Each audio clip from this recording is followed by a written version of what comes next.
पहला जो था ना, उन्होंने हमारे जो सैलाब आया हुआ है उसके ऊपर बात की, क्योंकि उन्होंने कहा कि जो हमारे सैलाब आ रहे हैं, आज आपको पता चलेगा कि बिलियन ट्री सुनामी, जिसको हम कहते थे कि दरख्त लगाओ, वो कितना ज़रूरी है पाकिस्तान के लिए, क्योंकि ये दरख्त ही हैं जो हमारी माहौलियात को ठीक कर सकते हैं। बल्कि उन्होंने ये कहा कि इसको जो 10 बिलियन ट्री सुनामी का भी अपडेट मिलना चाहिए, क्योंकि इमरान खान ने वो भी अनाउंस किया हुआ था मैं जेल में जाने से पहले कि 10 बिलियन की तरफ वो जा रहे थे 2022 में। 10 बिलियन का उन्होंने अपने लिए टारगेट सेट किया था। देखें, जो दरख्त हैं, आज आपको पता चल रहा है जो ऊपर से लैंडस्लाइड्स हो रही हैं वो किस लिए हो रही हैं, और जो जानी नुकसान, माली नुकसान, ये किस लिए हो रहा है, क्योंकि ऊपर से आपने जब दरख्त काटेंगे, और अगर बचत हुई है वो इसलिए हुई है क्योंकि ये दरख्त जो है ये बड़े हो गए हैं। इमरान खान ये भी चाह रहे थे कि जो अब जो जितने साइज के दरख्त हो गए हैं वो भी दिखाए जाएं। और आपको ये पता है ना कि IUCN जो इंटरनेशनल ऑर्गेनाइजेशन है, उन्होंने इसका ऑडिट किया हुआ है, और दुनिया में पहचाना गया है कि जो बिलियन ट्री सुनामी थी, इसमें एक्चुअली जो सबसे ज़्यादा काम किसी मुल्क ने किया था, पाकिस्तान इस बिलियन ट्री की वजह से, बिलियन ट्री जो उगाए गए थे इसकी वजह से पहचाना गया था।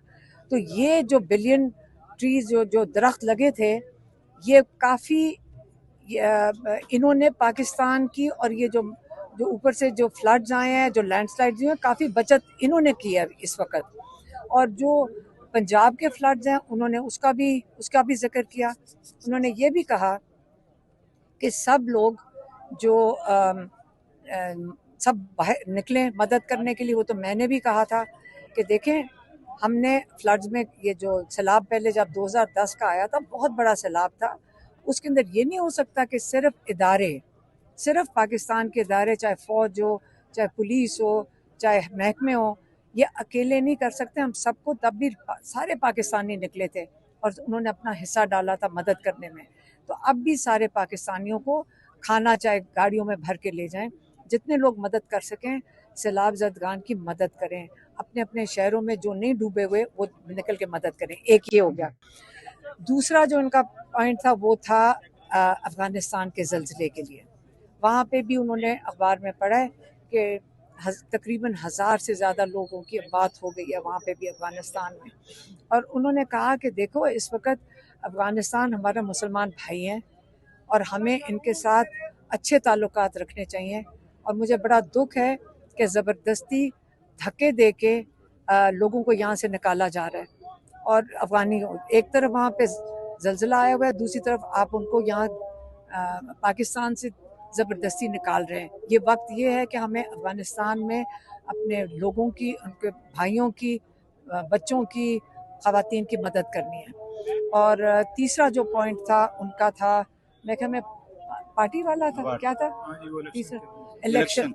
हाँ, एक उन्होंने बहुत अप्रिशिएट किया, उन्होंने अप्रिशिएट किया कि जिन लोगों ने अपनी सीटें उनके इमरान खान के हदायत पे उन्होंने छोड़ दी, और उन्होंने जो जो खड़े होने लगे थे उन्होंने खुद ही पीछे विड्रॉ कर लिए।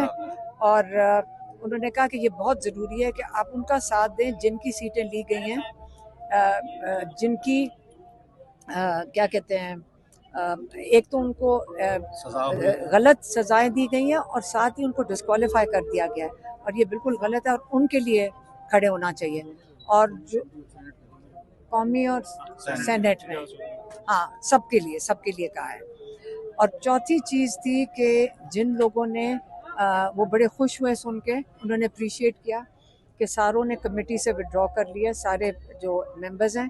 अब उनको पता चला है कि जो क्या स्पीकर है याज सादिक, वो उनके इस्तीफे कबूल नहीं कर रहा है। हाँ, तो इस पे उन्होंने कहा है कि ऐसे करो, जितनी मुराद जो मिलती हैं, साथ गाड़ियाँ और क्या चाबियाँ, वो दफ्तर, सारा कुछ इनको वापस कर दो। और उन्होंने ये भी अप्रिशिएट किया बैरिस्टर गौहर को कि उन्होंने स्पीच दी है जिसमें उन्होंने कहा कि हम बॉयकॉट करेंगे नेशनल असेंबली का सेशन, और जो इमरान खान ने कहा था कि इनकी असेंबली में ना बैठो और बाहर जाकर असेंबली लगाओ, उसको उन्होंने अप्रिशिएट किया। और इमरान खान ने बड़ा सख्ती से फिर से पैगाम दिया है कि जो केपी के इलाकों में ये जो दहशतगर्दी के खिलाफ ये जो ऑपरेशन हो रहा है ये बंद होना चाहिए।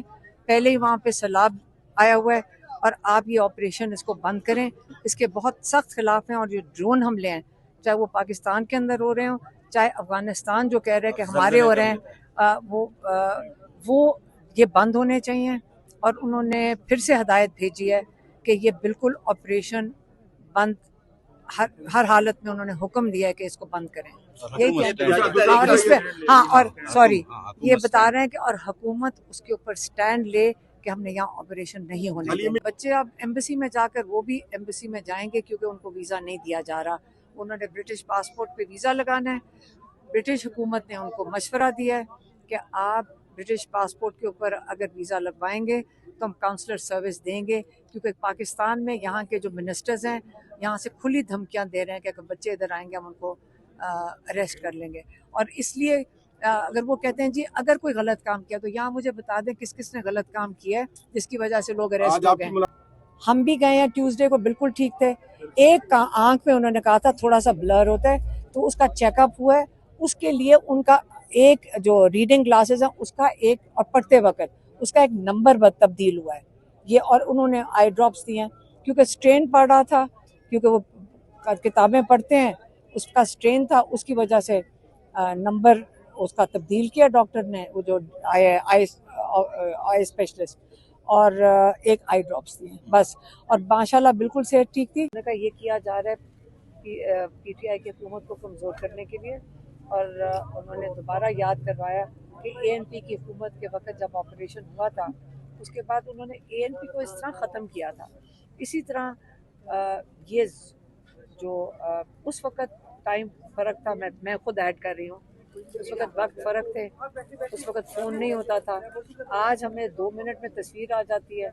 बच्चे वहाँ पे शहीद हो रहे हैं इन ड्रोन अटैक से, औरतें वहाँ पे फैमिलीज़ वहाँ पे शहीद हो रही हैं। तो ये उन्होंने कहा ये फ़ौरन वहाँ पे ये जो ऑपरेशन है ये बंद होना चाहिए। लोग वहाँ का सिस्टम वहाँ का बड़ा पुराना सिस्टम है कि वो आपस में बैठ के वो खुद संभाल सकते हैं इलाके को।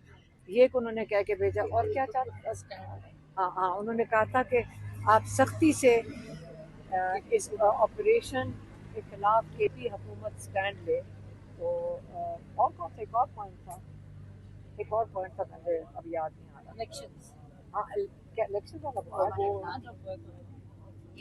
जलसे के हवाले से फ्लड के हवाले से देखें फ्लड का तो बताया है ना कि इसलिए तो इतना ज़रूरी है। देखें माहौलियात के लिए इमरान खान ने डैम्स भी शुरू किए थे। कहाँ गए वो? उसका प्रोग्रेस रिपोर्ट ही दे देगी वाली हुकूमत। इस हुकूमत ने जो इमरान खान ने किया था इन्होंने आके बंद कर दिया क्योंकि इन्होंने वो करना होता है जो इनका ख्याल है जल्दी से नजर आ जाए। पैसे किधर जा रहे हैं? सेहत के हवाले से क्या बताया खान साहब की सेहत कैसी? इमरान खान की देखें हाँ मुझे काफ़ी लोगों ने आपने भी पूछा है। हम जब पिछले हफ्ते भी गए थे इमरान खान की एक आंख में थोड़ा सा प्रेशर था।